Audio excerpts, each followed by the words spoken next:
peacekeeping teams binuo sa Aklan Province para sa Hatol ng Bayan 2025.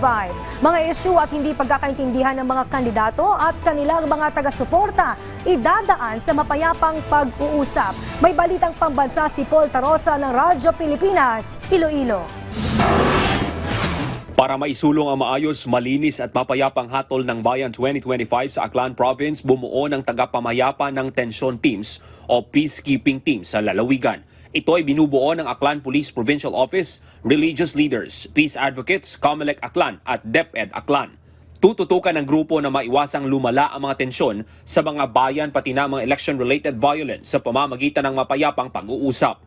Ayon kay Aklan Police Provincial Office Director Police Colonel Arnel Ramos, nakatuon ang kapulisan sa pagpapatupad ng kaayusan at katahimikan sa eleksyon na walang pinapanigang kandidato. Ito ay para mapreserba ang integridad ng eleksyon sa probinsya ng Aklan.